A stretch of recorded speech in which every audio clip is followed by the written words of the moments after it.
일본인 이야기오 앤드 인디언 밥. 1609년 결정적인 해. 1609년은 전국시대와 오다 노부나가 도요토미 히데요시 시대를 거치면서 만들어진 외교 관계를 도쿠가와 막부가 전제적으로 재조정한 해였습니다. 비군사적으로는 1. 조선과는 기후약조를 맺어 임진왜란으로 끊긴 국교를 재개하는 한편 2. 네덜란드 상관을 히라도에 설치하고 3. 가톨릭 다이묘인 아리마 하루노부에게 타이완과의 무역 가능성을 탐색해 했습니다. 군사적인 방법으로는 사규슈 남부의 지마즈 가문이 유큐 왕국을 정복하는 것을 허락하고 오나가사키의 아리마 세력에게 포르투갈 상선 노사 세뇨라 다 그라사오를 침몰시키게 했습니다. 도쿠가와 막부는 필요할 때는 군사력을 동원하는 것도 주저하지 않았습니다. 331피 오카모토 다이하지 사건을 계기로 가톨릭 신자들 간의 유착관계를 국가적 불안 요소로 여긴 도쿠가와 이에야스는 가톨릭 금교령을 발표합니다. 아리마의 영지에서는 5월 21일부터 가톨릭에 대한 박해가 시작되었고 8월 6일에는 막부가 직할령에서 가톨릭 탄압을 시작했습니다. 334피 가톨릭이 받아들인 피지배층이 이를 자신의 정치적 이데올로기로 삼아 반란을 일으키거나 대규모로 순교하는 일은 중국이 아니라 일본에서 먼저 일어났습니다. 역사를 바라볼 때 지배층의 동향이 더욱 중요하다고 생각하는 사람이 있고 피지배층의 동향이 더욱 중요하다고 생각하는 사람이 있을 터입니다. 이 가운데 후자 쪽에 속하는 사람인 저는 1617세기 중국과 일본을 비교할 때 가톨릭이 사회적으로 더욱 중대한 의미를 띈 곳은 중국이 아니라 일본이었다고 생각합니다. 336피 1613년에 이르러 막부의 태도는 명확해졌습니다. 조선 명관은 기존 방식대로 교류하되 가톨릭 국가와는 관계를 줄이며 프로테스탄트 국가들과는 새로이 관계를 만들어가겠다는 입장이었습니다. 급변하는 상황에 적응하지 못한 센다이의 다테 마사무네는 9월 4일에 로마 교황에게 보낼 편지를 쓰고 9월 15일에는 하세쿠가 스네나가와 소텔로 신부 등을 유럽으로 파견하여 독자적으로 가톨릭 국가들과 교섭하려 했으나 이 사절단의 임무는 처음부터 실패로 끝날 운명이었습니다. 336피 1614년 1월 6일에는 교토의 가톨릭 신부들이 막부로부터 추방 통보를 받습니다. 때를 같이하여 1월 9일에는 일본 주교 세르케이라가 사망합니다. 1월 13일이 되면 교토의 신부들 가운데 지하에서 비밀리에 계속 활동할 사람들 말고는 모두 나카사키로 떠나버립니다. 9월 24일 일본에 머물던 선교사의 3분의 2가 신도들과 함께 포르투갈 배 3척에 나눠 타고 일본을 떠납니다. 예수회 선교사와 신도들을 실은 2척의 배는 마카오로 향하고 나머지 한 척은 그 밖의 수도회 선교사 및 신부들을 태우고 마닐라로 향합니다. 338피 유럽인과 일본인 가톨릭 신자들을 대거 국외로 추방함으로써 장차 펼쳐질 도요토미 히데요리 세력과의 전쟁에 이들이 개입할 가능성을 막은 도쿠가와 이에야스는 드디어 1614년 11월 19일에 오사카 겨울 전투를 일으킵니다. 340피 글과 학문보다 병술 군사학이 우선한다는 도쿠가와 이에야스의 입장은 만주족 무사들에게 되도록 과거에 응시하지 말고 병술 군사학 수련에 전념할 것을 당부하는 청나라 걸륭제의 입장과도 상통합니다.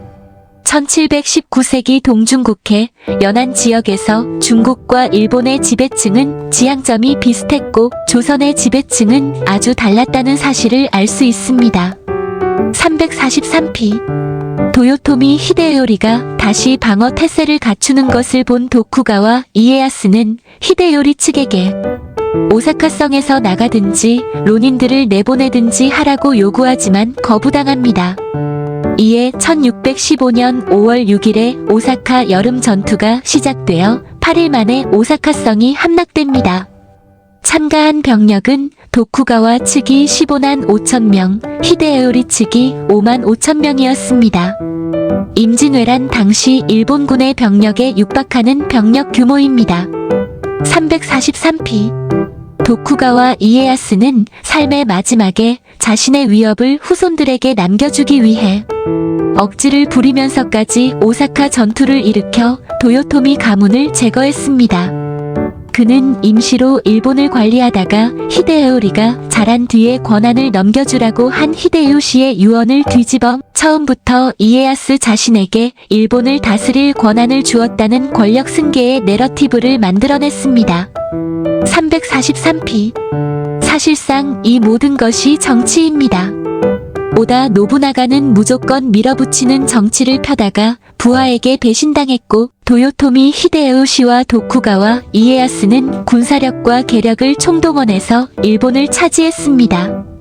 두 사람의 차이는 히데요시는 조카에게 권력을 물려줄 준비를 하다가 갑자기 아들이 태어나는 바람에 모든 과정이 엉켜버린 상태에서 죽은 것이고, 이에야스는 아들에게 통치권을 물려줄 수 있는 충분한 시간적 여유를 갖고 있었다는 점입니다. 또한 히데요시에게는 새로운 세계와 접할 수 있는 통로가 포르투갈과 스페인 두 나라뿐이었지만, 이에야스에게는 네덜란드와 영국이라는 좀 더 입맛에 맞는 상대가 나타나 주었습니다.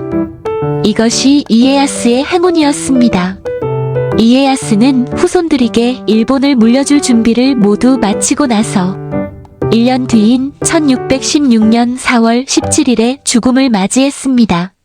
346피. 어떤 이들에게는 평화, 어떤 이들에게는 탄압. 여름과 겨울, 두 차례의 오사카 전투 이후 일본에는 안정의 시기가 찾아왔습니다. 하지만 이 시기는 동시에 가톨릭을 믿는 이들에게는 탄압의 계절이기도 했습니다. 347피. 1619년 8월 29일에는 제2대 쇼군 도쿠가와 히데타다가 교토에서 가톨릭 신자 52명을 화형에 처했습니다. 이를 교토 대순교라고 합니다. 이는 선교사뿐 아니라 일본 가톨릭 신자 역시 처벌 대상이 될 수 있음을 대대적으로 알리는 계기가 되었습니다. 쇼군과 함께 교토에 와 있던 다이묘들도 이 사건을 통해 막부의 단호한 입장을 확인하고 각자의 영지에서 가톨릭 탄압을 본격화했습니다. 350피. 겐나 대순교 때 조선인 안토니오가 화형당했고 그의 아내 마리아와 3살짜리 아들 페트로가 참수되었습니다. 이처럼 조선인 포로들 가운데에는 이미 일본에서 삶의 기반을 마련했다거나 고국으로 돌아가봤자 오히려 더한 냉대를 받을 수 있다는 이유로 귀국을 포기하고 일본에 정착한 사례가 많았습니다. 이들 상당수는 가톨릭을 믿다가 순교했다고 합니다. 물론 구마모토 혼묘지 절의 제2대 주지스인 고라이 쇼닌, 니치오와 같이 불교에 귀의한 조선인 포로들도 많았습니다. 354피. 가해자이거나 피해자, 일본인 용병. 네덜란드 동인도 회사는 동남아시아에서 일본인을 비롯해 여러 민족을 용병으로 고용하여 현지 주민을 학살하고 중국인과 인도인의 이주를 장려했습니다. 일본인 용병이 동남아시아로 나가는 출구는 히라도의 네덜란드 상관이었습니다. 네덜란드가 동남아시아에서 벌인 학살 가운데 가장 유명한 것은 반다 학살 1621과 안보이나 학살 사건 1623입니다. 네덜란드 동인도 회사에 고용된 일본인 용병은 반다 학살 때 가해자 측에 서서 주민들을 학살했고, 영국 동인도 회사에 고용된 일본인 용병은 암보니아 사건 때 네덜란드의 공격을 받아 살해되었습니다. 355피. 남아메리카, 동남아시아 등에서 폭력을 자행하던 스페인, 포르투갈 세력이 일본에서 서서히 그 모습을 감추어가던 시기, 동남아시아에서 네덜란드가 새로이 폭력의 주인공으로 나타난 것입니다. 반다 학살은 이 책 첫머리에서 소개한 전투 없이 거래 없다라는 네덜란드 동인도 회사의 정신이 잘 드러난 사건입니다. 356피.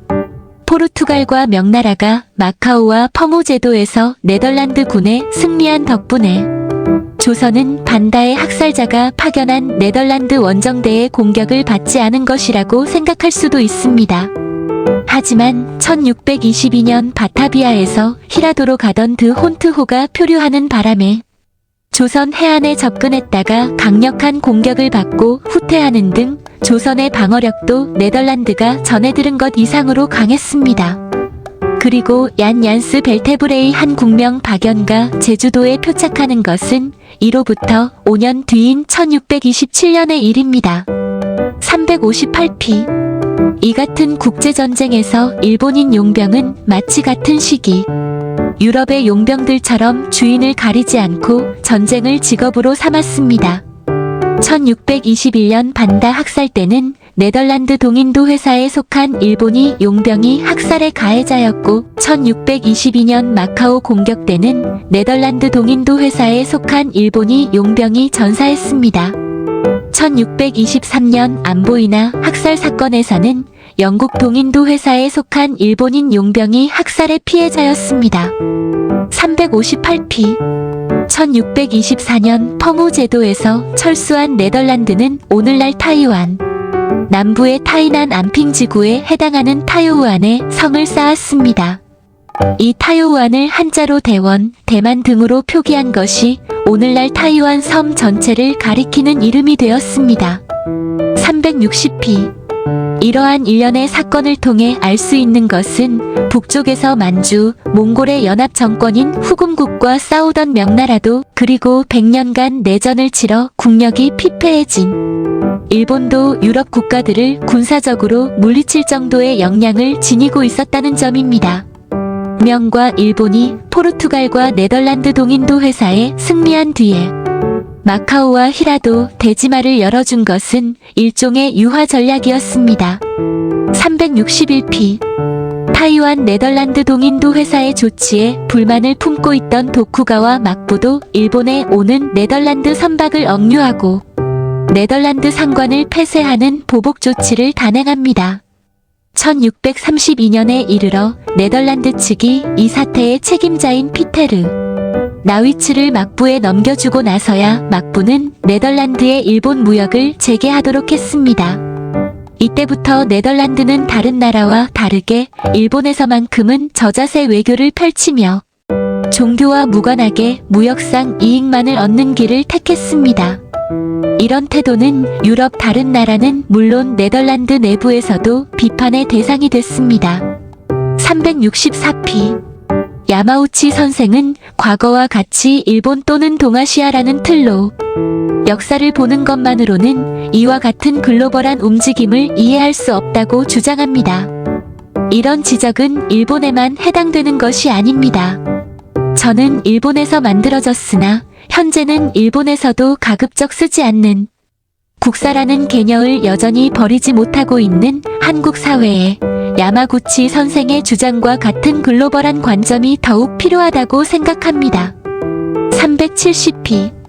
역사의 한 장이 끝나다. 1623년 7월 27일 쇼군인 도쿠가와 히테타다의 아들 도쿠가와 이에미스 1604만 1651가 정의 대장군에 올라 도쿠가와 쇼군직이 3대째 계승되고 영국이 히라도에서 철수하면서 에도 시대의 국내외 질서가 확립됩니다. 동시에 가톨릭에 대한 탄압은 계속되었는데 이는 체제 안정을 위한 마무리 작업이었습니다. 372피.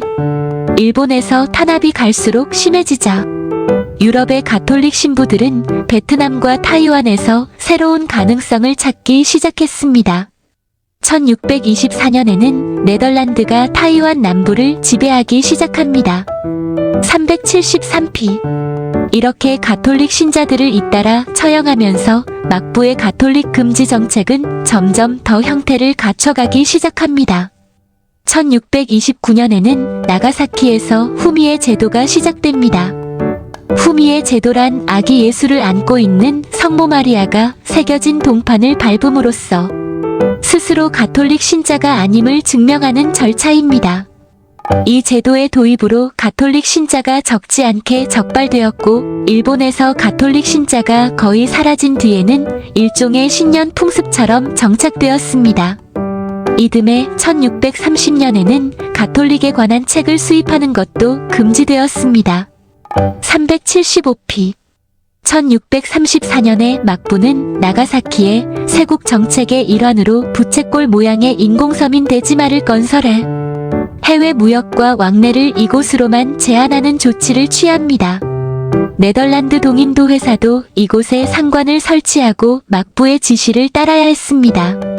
처음에는 대지마 바깥으로 나오는 것조차 허락받지 못했고 남자만 거주를 허락했기 때문에 네덜란드에서 아내를 데리고 온 사람들은 생이별을 하기도 했습니다만 이후 조금씩 제한이 완화되어 대지마 바깥으로 나가서 활동하는 사례가 늘어났습니다. 377p 1635년에는 막부가 일본인의 해외 도항을 금지하는 동시에 제외 일본인의 귀국도 금지합니다. 부분적 세국 정책이 전면적으로 확대된 것입니다. 또한 이해부터 데라우케 제도가 시작됩니다. 이 제도는 피지배민을 특정한 절에 등록시켜서 결혼 양자 취직 등 인적 변동이 있을 때마다 그 사람이 가톨릭 신자가 아님을 증명하는 서류를 작성하게 하는 것입니다. 지금으로 말하면 주민등록제도와 같은 것입니다. 이 제도가 생기면서 일본의 절은 막부로부터 제도적, 경제적으로 안정을 보장받는 대신 철저히 체제 순응 노선을 취하게 됩니다. 이는 가톨릭 세력을 억압하는 수단인 동시에 체제, 저항적이었던 이코이키와 같은 불교 세력을 회유하는 정책이기도 했습니다.